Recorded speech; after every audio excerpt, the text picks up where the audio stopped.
Well, hello everybody. Welcome to another dose of gaming news and all that good stuff. And as always, I also publish on Rumble. On Rumble again, I'm just catching up with the re-uploads of White Bastards, one per day. I've been managed to do so.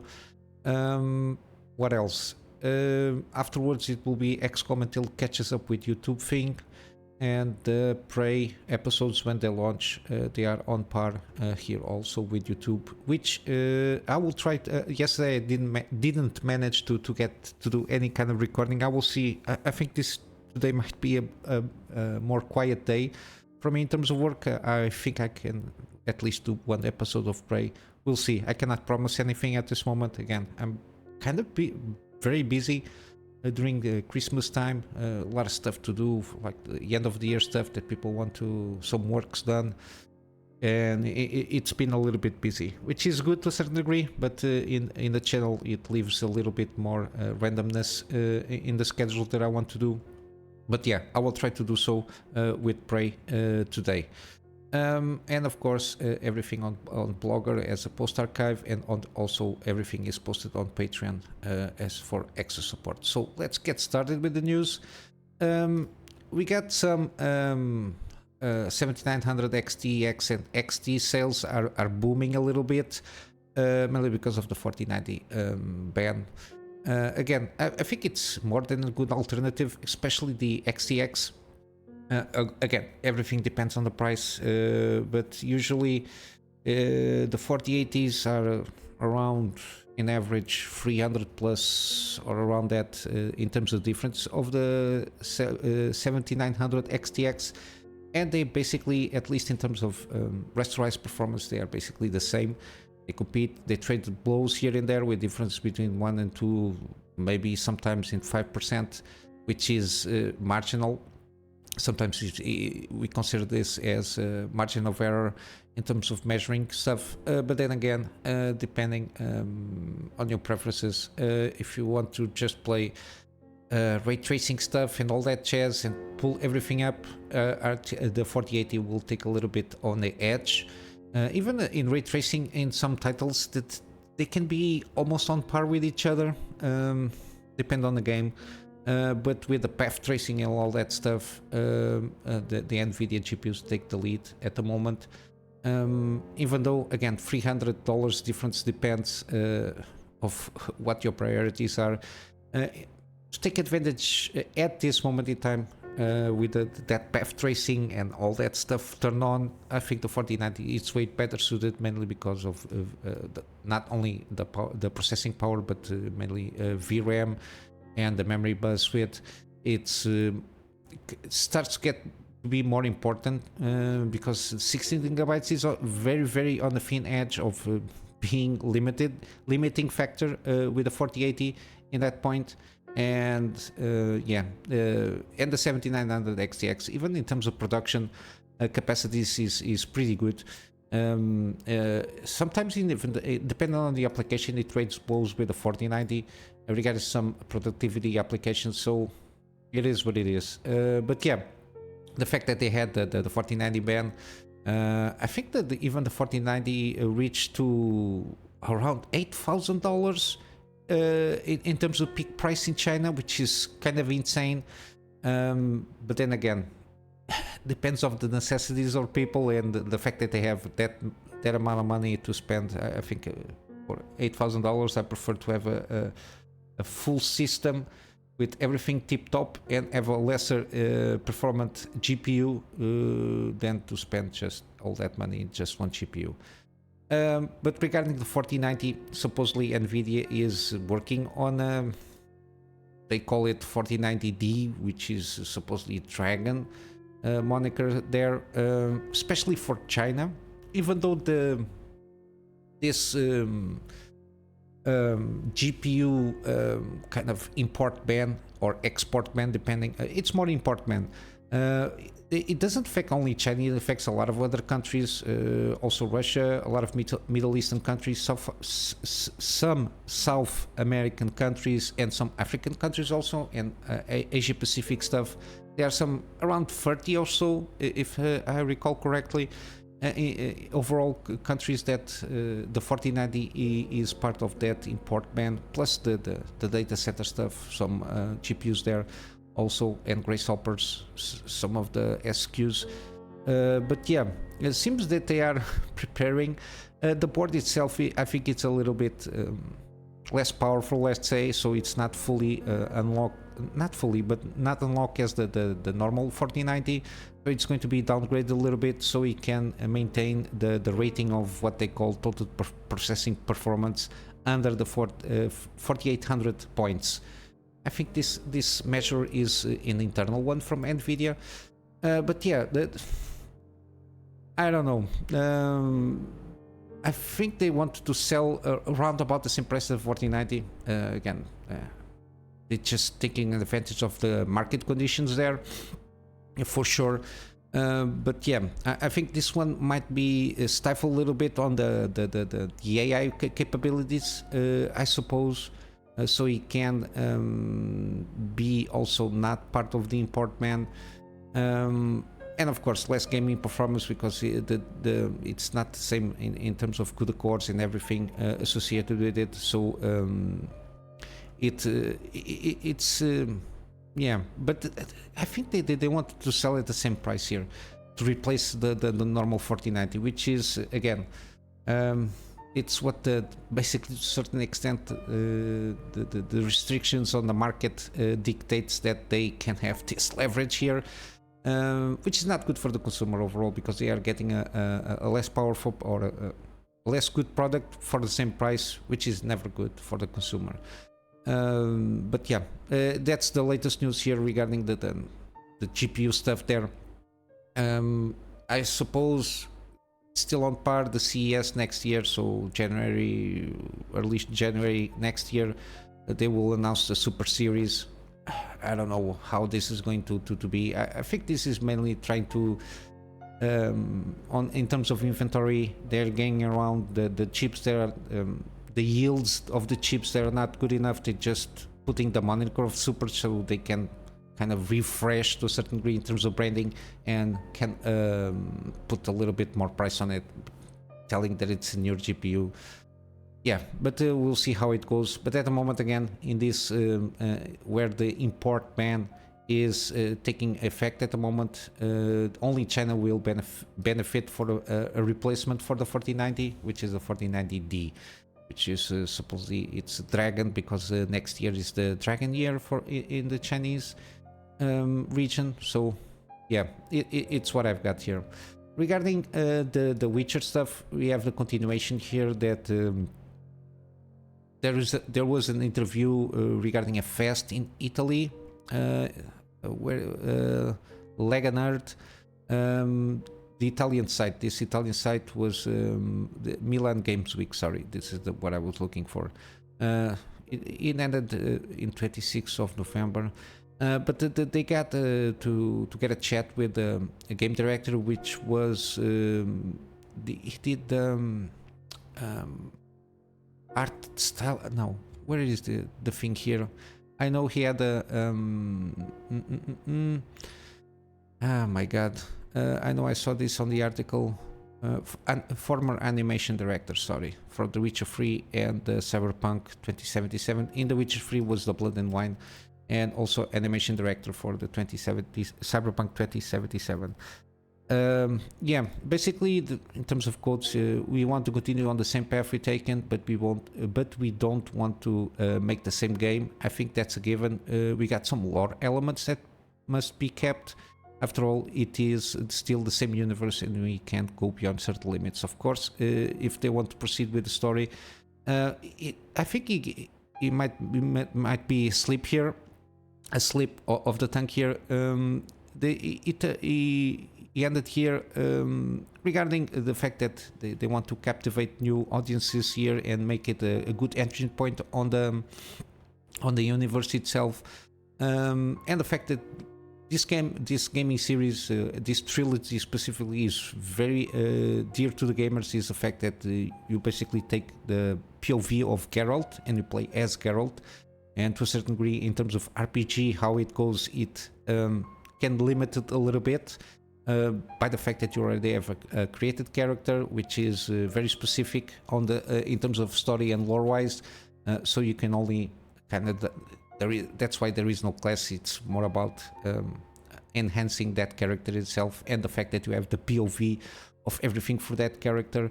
What it makes the game franchise very much loved, and the fact that to a certain degree it tends to maintain itself to the lore already established in the books here, and the fact that supposedly from this quote it gives us a hint that we'll continue with Geralt. So supposedly from the Witcher 3 endings, there's going to be one that is basically be canon, which is with Geralt's adventures. So I suppose is a little bit older, even though in one of the endings, if not mistaken, the guy was already older. But I kind of forget how it works with age regarding the Witchers. But I suppose that you can start doing this trilogy like passing on a torch, kind of a thing here. If done correctly, I think it can be pretty good. But yeah, they are working on it. Yesterday I mentioned here the development team's engagement on the projects that they have at the moment, and of course the Witcher game, the new one, The Witcher 4, is taking most of the developer resources there, which is a good sign. Some of them are still working on the Cyberpunk Ultimate Edition, which is basically with the Phantom Liberty thing there, and they basically, some of them will stay to wrap up until the in terms of support of the Cyberpunk game, and then supposedly they will be transferred little by little to the Witcher game. It can be a little bit tricky here, mainly because again it's a completely different engine, completely different technology, so that's why I'm not expecting next and I think he mentioned here around the next 2 years we might get some drip of news here and there, but I don't think the game will come this close. Not even, maybe 2025 we will start getting more ramping up to the marketing. But I assume around 2026 launch might be a good date here, even though they are working a little bit here, but a lot of it will be, the work will be transitioning from Red Engine to Unreal Engine 5. And afterwards, I think it will be more, in terms of timing of game releases will be shortened a little bit, because basically all the developers now are working with Unreal Engine 5, and they are more used to working with that engine there. But yeah, everything seems to be on plan regarding CD Projekt. We got other news here. Nightingale, I'm in the watch list, watching this game, see how it evolves. They are going to do some server stress tests.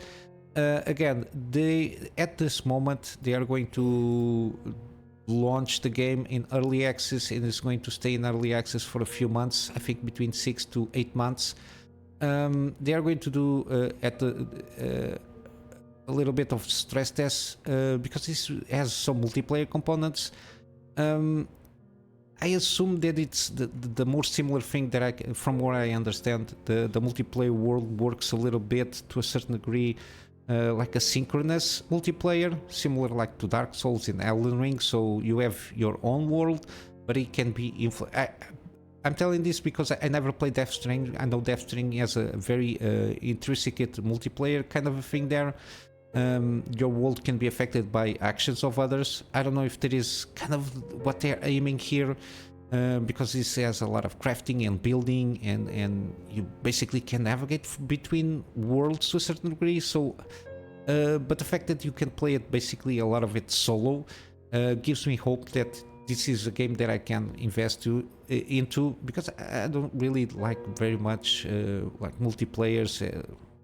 I don't know, like World of Warcraft, those kind of massive multiplayer games. I don't like that much because it stresses out me. Just because I know it has to be a long-term investment in terms of time on the game itself, and then if you start losing like the daily stuff that suppose you have to do, then you get lagged behind, and then the game is not that enjoyable, and then you basically wasted a lot of time just to try to play a game and keep it up with everybody else's.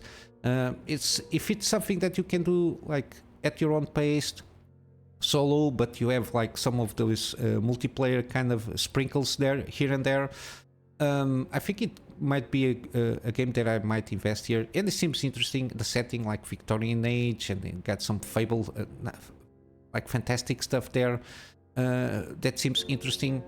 But yeah, they also managed to get that the early access, 9 to 12 months. The following content will be available when they launch the early access with Season 1, multitude of realms, large variety of creatures, comprehensive building and crafting tools, alongside state management, which is one of those things that I'm kind of interested, the dimensioning part of the things there. And then progression system spanning all aspects of gameplay, solo and online cooperative play. We'll see how it goes. I will keep my eyes on this one to see how it's developing. But yeah, it's one of those that maybe I will try it when it comes out. And lastly, in terms of news, we got this one. We got again Skull and Bones. Supposedly, through some rumors here and there, it's supposedly going to launch February 16. I think this is like the 10th release date that they put on. I'm not going over all the crap that this game, the development hell, at least 1 decade, almost a decade since it was announced, almost. But yeah, supposedly there will be an official announcement that supposedly going to be on the Game Awards December 7. I don't know. According to rumors, it was originally set in the Caribbean because it's supposedly going to be a DLC for Assassin's Creed 4. Then they went to a mythical setting in Hyperborea, which is kind of Conan, kind of a universe there. And then they finally decided Indian Ocean. I don't know. This game is not. I'm not going to play this game for sure. Not only because this is going to be a bad game for sure, the way they went about it, like different directions all over the place. They did some presentations. It's very blah in terms of what they showed so far.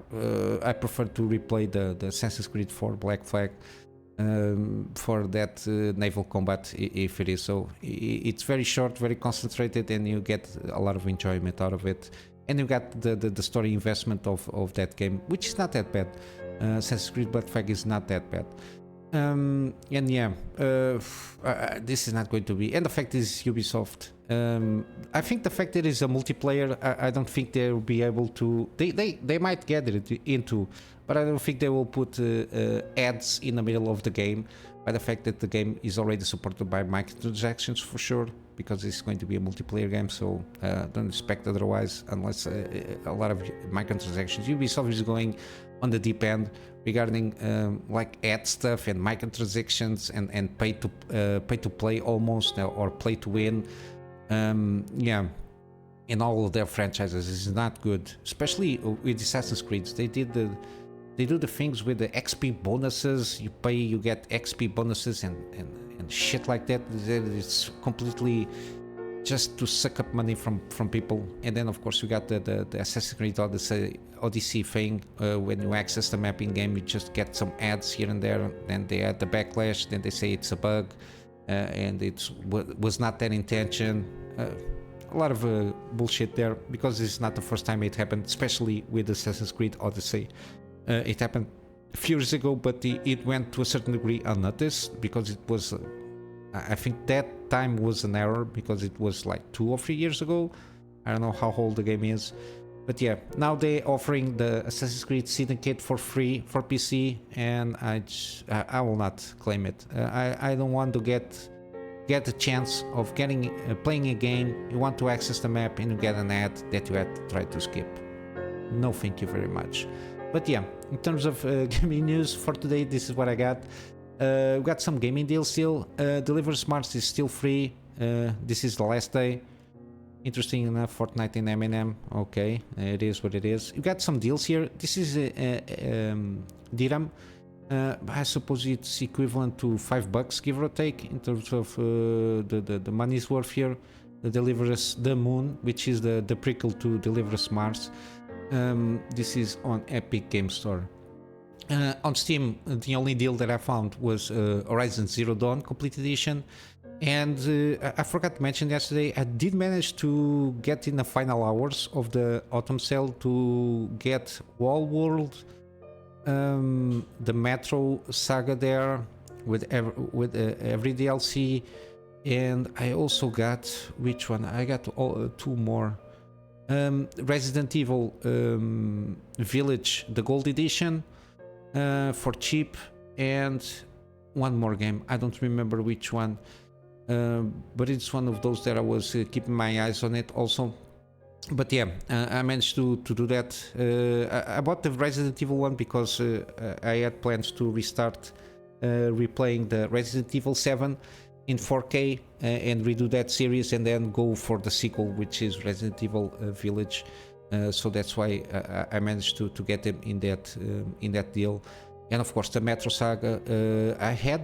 I claimed the first two games on Epic Games store for free, but I wanted to have the trilogy. So when I start doing that game series, I will do all three in a row. And Wall World is one of those. I will see if it fits good because it has runs. I think it fits good on doing a gaming series, and it's one of those games that I've been hyping up here on the channel, and I think it's a well worth time here. I'm not sure what was the other game that I bought. I know I bought 4, but tomorrow I will let you know for sure. In GOG we got some deals here, which is Children of Mortal Complete Edition. It's one of those games that I think it's well worth it. It's kind of action roguelike style, isometric pixel view. It's basically a family of guardians that have to fight the darkness that arisen again, basically. But yeah, it seems pretty good. It's got very good reviews, especially on Steam. We got also Darkest Dungeon, the first game. It's $4.99. I think it's worthwhile in terms of prices. It's a little bit also action roguelike. You got this kind of squad management to go between each dungeon, and the squad management thing in the village. Then you have to unlock stuff on the village and all that good stuff there. And you got a story, if I'm not mistaken. But yeah, it's a very tough game, but it's very enjoyable. And lastly, we got Lords of the Fallen, Game of the Year edition. I think it's like $3. It's nothing. I think it's basically the spiritual prequel from Lords of the Fallen that came out this year. I think it's not a bad game by all means, but it's not like a very good game. It's middle of the road. It has its own tweaks. The combat can seem a little bit janky, but again, for the price, I think at least to have the lore things there, and they got some interesting mechanics they are trying to implement. But then again, you don't have basically no character character customizations. Basically, this guy on the cover, and basically you try to go around. But I think you can play this game in like 15 hours or so. I think it's manageable from what I understand. But yeah, for $3, I think it's a good deal. So it is what it is. I will let you decide that. And of course, on GOG, all the deals are until the 7th of December. Yeah, this is it for today, guys. I hope you did enjoy this, and I hope you have a wonderful day, and I will see you in the next one. Until then, Kunamy Master out.